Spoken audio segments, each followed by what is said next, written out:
What is going on, guys? So we are back, and for today's video we're actually going to be reviewing the Sony A7 III. I just picked this camera up not too long ago. Super excited to kind of test it out and see how it goes.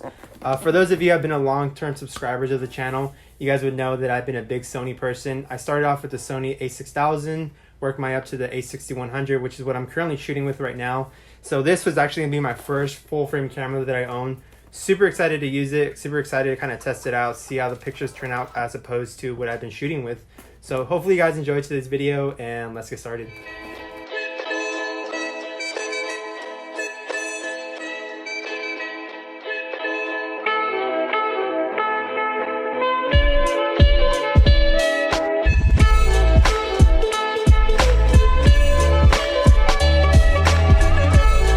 So before we go any further, I just kind of want to mention that this is not going to be a full review of the Sony A7 III. I am going to go over some of the main details on this camera, but the reason I'm making this video is because I want to describe and mention some of the reasons why I like Sony so much, why I still continue to use their cameras, and why I bought this one, the Sony A7 III. So if you guys have been long-time subscribers of the channel, you know I actually started off with a Canon camera, used that for about a year, realized I didn't really like how big and bulky the DSLR cameras were. Someone actually mentioned to me, actually the homie from Lewis, if you guys remember, he actually had an A6000, so me and him kind of collabed on our knowledge between cameras, and I actually got an A6000 as well. And as you guys can see here, this is actually my very first camera that I actually bought, besides the Canon T5 that I had before this one. I bought this one specifically because I really liked the size of it. Small, compact, lightweight, but still gets a great result that the Canon T5i got. But now I was actually able to use it to record videos, because if you guys remember the early stages of Accord Empire, I actually started off with a phone, upgraded to a GoPro, which I actually still have a GoPro. I have the GoPro Hero 7 Black. Really good camera. I actually use this to record my mountain biking videos, but that's going to be a completely different subject. And then after that, I actually upgraded to the A6000. A6000 I used for about 4 years. Actually, I want to say it's 4. Really enjoyed this camera overall, but eventually I decided to upgrade to what I'm shooting the video with now, which is the Sony A6100. The reason I actually upgraded cameras was because the A6100 gave me a flip-up screen, mic input, which were two main things that I really wanted to have, whereas the A6000 did not have those options for me.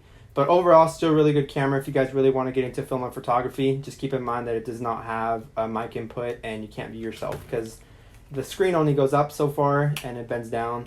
Same thing with this one, which I'm kind of bummed about, but it's not going to be a deal breaker. Screen only goes halfway up and only bends down. If you guys are curious onto why it does that, it's because if you guys shoot at a low angle, you guys can actually have the camera pointed really low but still be able to view yourselves or view what's on the camera. And then if you guys shoot high angles, you can point this down towards yourself. So it's actually pretty neat the way they did that.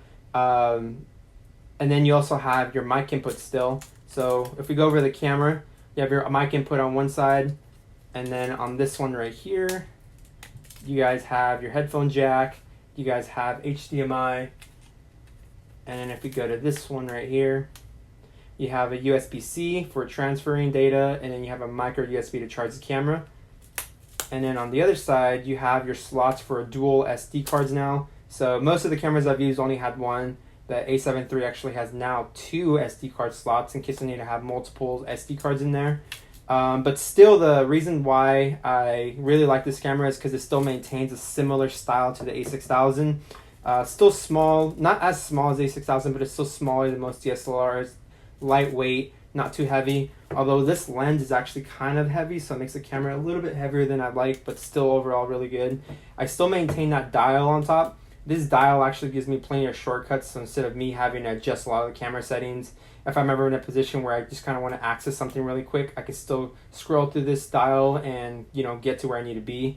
I still have my shortcuts, so C1, C2, C3, and C4. So if I ever need to program some shortcuts in case I'm doing something that requires me to move really fast and change settings, I can do that. I maintain my dials still, so I have this dial still, this dial, and then I have a dial for my exposure overall, whereas this camera, I still have the dial right here, but I don't have this dial. And then I have obviously my shortcut speed dial up here. And then just to name a couple more features off the A7 III, I still have that 4K, whereas my A6100, the one I'm shooting now, has a 4K. But this one actually has what's called a 5-body in-axis stabilization. Basically what that means is it's kind of like a stabilizer inside the camera. So if I'm shooting a video or I'm taking pictures, it's going to kind of help out and make sure that everything's in focus. So super excited to test it out and see how it turns out. But like I said, guys, overall, I'm really excited to use this camera. It's something that I've been waiting for a while, something that, you know, I didn't think I was going to get, but I had an opportunity recently to purchase this camera, and I got it today. So overall, I'm going to go ahead and charge the battery on it, take it out, do a couple of tests, and see how it turns out. Super excited to use this. Like I said, I've always used these cameras where they're on crop sensors, where this is going to be my first full frame camera. So hopefully you guys are just as excited as I am. Just to go a little bit more about why I bought this camera again. I do really want to start a photography business, and I know in the photography world I need to have a full frame camera.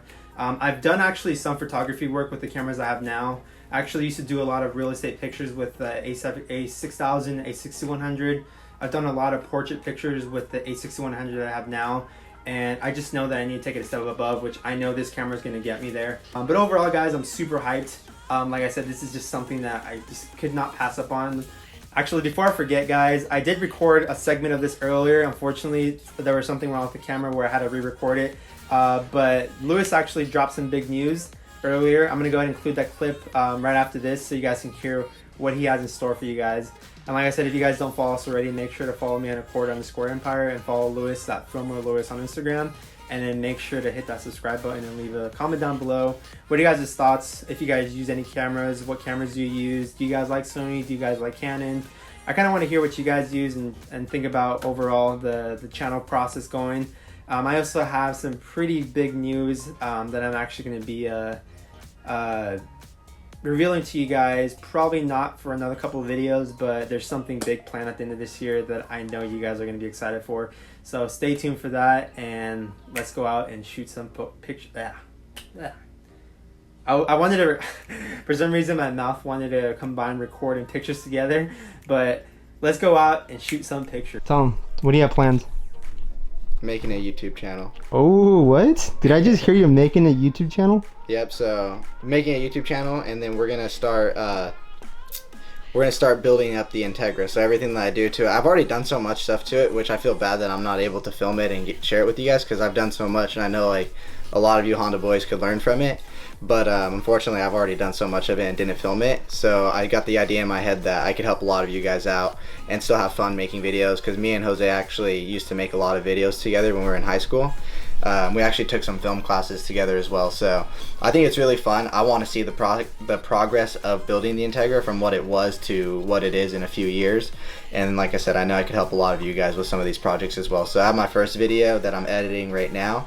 And then I don't have a deadline for it, but hopefully it's up within the next few days. You guys could go ahead and watch that. So if you guys like the type of videos that Jose makes, you guys will like my channel as well. The cool thing about us recording videos and, you know, buying all this gear is we get to basically document the process, which I think is really cool, because we can kind of reflect and look back what we did 5 years ago. It's completely different what we started with. When we started the YouTube channel, obviously we didn't have much knowledge. We just kind of went for everything, and we've grown a lot in the past, so really excited to see where the future holds. But as I was mentioning with Lewis, he's going to start documenting his car, so if you guys are interested in looking at the Acura Integra videos, make sure to follow him on his YouTube journey once he begins. But like I said, as far as for now, A7 III, it's going to be mainly used for photography. And I'm going to shoot a lot of car pictures with this, hopefully a lot of, not just car pictures, I really want to start a photography business. So hopefully I get a lot more photography or other photography businesses or shoots in the future that I get to use this camera with, and hopefully make a return on my investment. And if you guys are scared to obviously get a camera, the way I view it, for a lot of you guys that are interested, is I view it as an investment, because as you can see, I started with this camera, A6000. Bought this camera about 4 years ago. Actually, it was 3 or 4 years ago. Had a lot of fun with it. Obviously made my money back because of the old videos I made. And now upgraded to 6100, and now I have the A7 III. So far, we got a coffee and breakfast, which was about $20 for everything. So Yeah, he spent a lot of money on it, but he's already got $20 back because his first client bought him breakfast. Yeah, I actually did a photo shoot this morning with the one he's holding with this lens, a 50mm. Fortunately, I wasn't able to use this camera just because I didn't have time to buy it this morning. But yeah, so far I've made a little bit of an investment back. And this camera, like I said, I got a really, really good deal on it. You guys probably would never guess the price that I bought this camera for. But I'll let you guys kind of figure that out in the comments down below. Hey, that's a fun little option for them. They should go ahead and guess how much they got that camera for. Yeah. But we won't say. No. But you guys can guess. Yeah, and I'm sure that you guys will never guess. And just remember, it's brand new. Brand new. Just opened it. Just got it back from the store. $2,400 brand new. But I didn't pay anywhere near that price for this camera just because, like I said, we got a big opportunity to buy this camera, and I'm super hyped to use it. And like I said, there was just there wasn't really like I couldn't really say no to the deal. But other than that, hopefully you guys enjoyed this little quick mini review. Not really too much in depth, but I just kind of wanted to give you guys a general idea of what basically I've been shooting with. So hopefully you guys enjoyed that, and we'll see you in the next one.